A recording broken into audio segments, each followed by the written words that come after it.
Hello दोस्तों, एक बार फिर से आपके अपने यूट्यूब चैनल डीएलएड नॉलेज में स्वागत है। हम इस वीडियो में डीएलएड फर्स्ट सेमेस्टर का प्रथम प्रश्न पत्र से 50 इंपोर्टेंट क्वेश्चन लेकर आए हुए हैं, जो परीक्षा की दृष्टिकोण से बहुत ही आवश्यक है। चलिए चलते हैं अपने पहले क्वेश्चन की तरफ। हमारा पहला क्वेश्चन है कि अधिगम का सूत्र का सिद्धांत दिया था, तो किसने दिया था? तो इसका सही जवाब हो जाएगा ऑप्शन नंबर अ, कोहलर ने दिया था। अगला जो हमारा प्रश्न है कि कोहलर ने जिस चिंपैंजी पे प्रयोग किया था उसका क्या नाम था? तो उसका नाम सुल्तान था। ऑप्शन नंबर और इसका सही जवाब हो जाएगा। अगला जो हमारा प्रश्न है कि संज्ञानात्मक विकास के सिद्धांत के प्रतिपादक कौन थे? इसका जो सही जवाब हो जाएगा ऑप्शन नंबर अ, जीन पियाजे थे। जीन पियाजे ने ही संज्ञानात्मक विकास के सिद्धांत का प्रतिपादक किया था। अगला जो हमारा प्रश्न है कि सामाजिक विकास के सिद्धांत के प्रतिपादक कौन है? इसका जो सही जवाब हो जाएगा ऑप्शन नंबर अ, व्योगास्की हो जाएंगे सही जवाब इसके। अगला जो प्रश्न है कि बुद्धि के बहुकारक सिद्धांत के प्रतिपादन किसने किया था? तो ऑप्शन नंबर अ, थॉर्नडाइक ने किया था। बाल विकास के अंतर्गत सहसावस्था की आयु कैसी होती है? तो जन्म से 5 वर्ष की अवस्था को हम सहसावस्था कहते हैं। किसी समय एक व्यक्ति द्वारा किसी व्यक्ति वस्तु पर चेतना का केंद्रीकरण क्या कहलाता है? तो ध्यान करना कहलाता है। ध्यान लगाएंगे तो उसे हम केंद्रीकरण करते हैं। तो ऑप्शन नंबर 2 इसका सही जवाब हो जाएगा। अगला जो प्रश्न है कि वह ध्यान जिसमें अपनी इच्छा अनुसार किसी व्यक्ति वस्तु पर चेतना केंद्रित करता है, तो जब अपनी इच्छा से करेंगे तो ऐच्छिक, जब दूसरे की इच्छा कर अनैच्छिक। ठीक है, ऐच्छिक मतलब जिसपे हमारा कंट्रोल हो, और अनैच्छिक मतलब जिसपे हमारा कंट्रोल न हो। ठीक है, तो इसका जो सही जवाब हो जाएगा ऑप्शन नंबर अ। अगला जो प्रश्न है कि वह ध्यान जिसमें अपनी इच्छा के बिना किसी व्यक्ति वस्तु पर अपना ध्यान केंद्रित करता है क्या गलत? तो अपनी इच्छा के बिना मतलब हमारी इच्छा नहीं है, मजबूरी है, तो अनैच्छिक हो जाएगा ऑप्शन नंबर ब।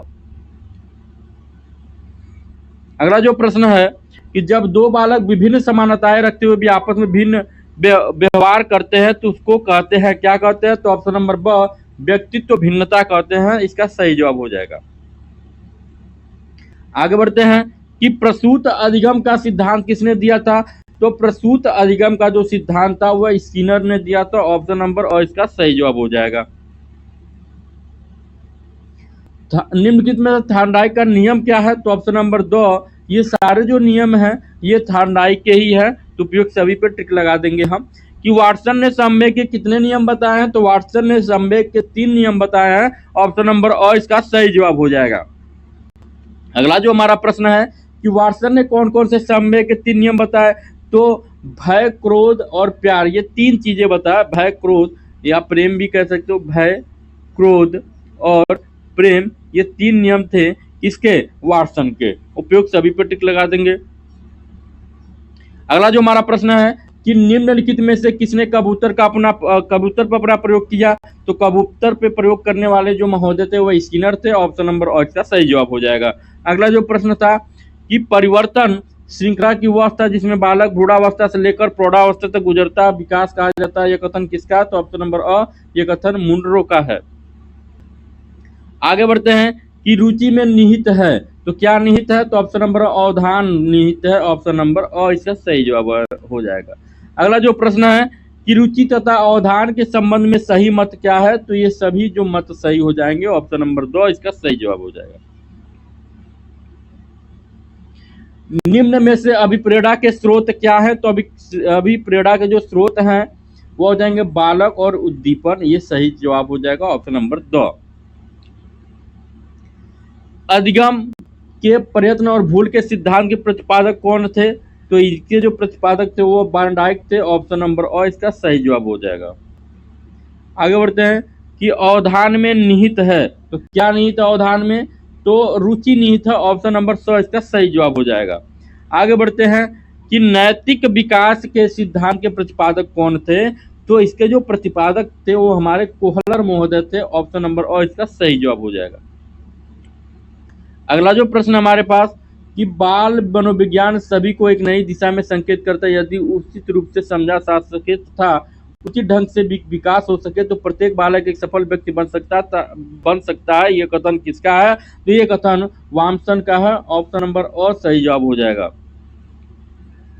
आगे बढ़ते हैं कि सीखने का वक्र एक व्यक्ति की निश्चित क्रिया में प्रगति का ग्राफिक प्रदर्शन करता है, ये कथन किसका है? तो ये कथन हो जाएगा स्किनर का, ये सही जवाब हो जाएगा। ठीक है, चलिए आगे बढ़ते हैं।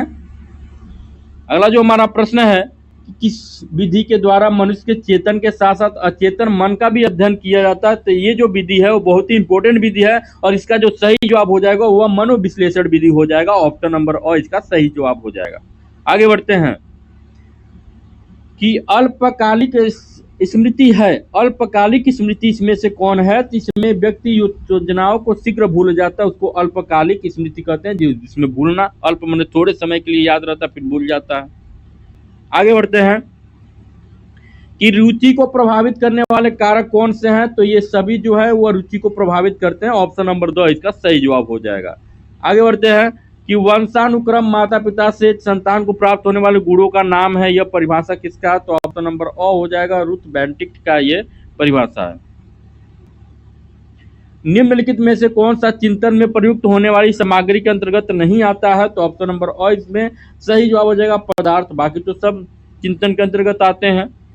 आगे बढ़ते हैं कि बालक के कोषों और पेशियों में समय के साथ होने वाले परिवर्तन जिसके कारण वह निश्चित समय पर ही कोई कार्य करने के योग्य होता है, क्या कहलाता है? तो ये कहलाता है परिपक्वता। जब आदमी परिपक्व हो जाता है, समझदार हो जाता है, तभी कोई काम निश्चित समय पे कर पाता है।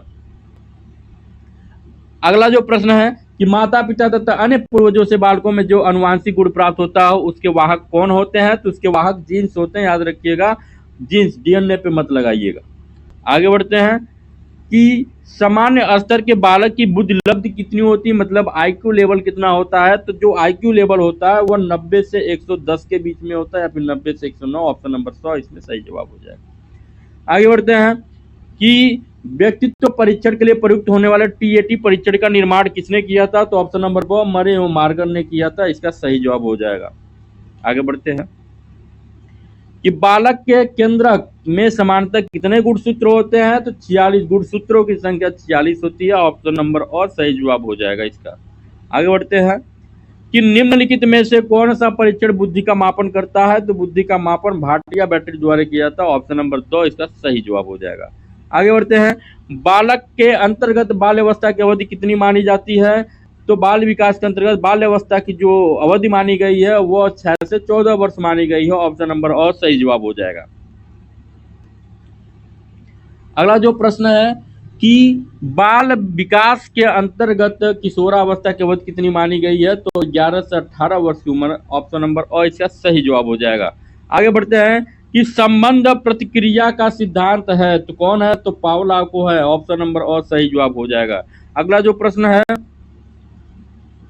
चिंपैंजी पर आधारित सूच का सिद्धांत को जानते हैं किसके? तो ऑप्शन नंबर अंतर्दृष्टि के सिद्धांत से, समग्र के सिद्धांत से और पूर्णकृति सिद्धांत से। तो ये सभी सिद्धांत जो होते हैं वह सूच के सिद्धांत के अंतर्गत आते हैं, इसलिए सभी पर टिक लगा देंगे। ऑप्शन नंबर 2 इसका सही जवाब हो जाएगा। आगे बढ़ते हैं कि थार्नडाइक ने अपना प्रयोग किया तो किस पे किया? तो ऑप्शन नंबर अ बिल्ली पर अपना प्रयोग किया था। आगे बढ़ते हैं कि संज्ञानात्मक विकास को 3 भागों क्रियात्मक अवस्था, प्रतिबिंबात्मक अवस्था तथा संकेतात्मक अवस्था में विभाजित करने वाले मनोवैज्ञानिक कौन थे? तो ऑप्शन नंबर अ ब्रूनर थे। अगला जो प्रश्न हमारा कि वह स्तर जिसमें बच्चा अपने परिवेश की वस्तुओं पर विभेद करना प्रारंभ करता है वह स्तर क्या कहलाता है? तो ऑप्शन नंबर ब कहलाता है, पूर्व संक्रियात्मक अवस्था कहलाता है। वह स्तर जिसमें बालक वस्तुएं पदार्थों के संबंध में चिंतन करना तथा तर्क करना प्रारंभ करता है वह स्तर क्या कहलाता है? तो स्तर हमारा मूर्त संक्रियात्मक अवस्था कहलाता है। ऑप्शन नंबर 100 इसका सही जवाब हो जाएगा। आगे बढ़ते हैं कि निम्न में से किस मनोवैज्ञानिक ने बौद्धिक विकास को 4 अवस्था में विभाजित किया? जिसके जो सही जवाब हो जाएंगे जिन पियाजे हो जाएंगे। ऑप्शन नंबर और इसका सही जवाब हो जाएगा। आगे बढ़ते हैं कि थार्नडाइक ने अधिगम के कितने गौण नियम दिए थे? तो अधिगम के उन्होंने 5 गौण नियम दिए थे। ऑप्शन नंबर 100 सही जवाब हो जाएगा। निम्नलिखित में से कौन सा अर्जित अभिप्रेरणा के अंतर्गत आता है? तो प्रतिष्ठा जो होता है अर्जित प्रेरणा के अंतर्गत आता है। Option number 2। अगला जो प्रश्न है, सीखी गई सामग्री को पुनः स्मरण रखने की असफलता क्या कहलाती है? तो बी स्मरण कहलाता है। ऑप्शन नंबर और इसका सही जवाब हो जाएगा। एक सशक्त विद्यालय अपने शिक्षकों में निम्नलिखित योग्यताओं में से किसे सर्वाधिक बढ़ावा देगा? तो वह प्रतिस्पर्धात्मक अभिवृत्ति को बढ़ावा देगा। ऑप्शन नंबर 2 सही जवाब हो जाएगा।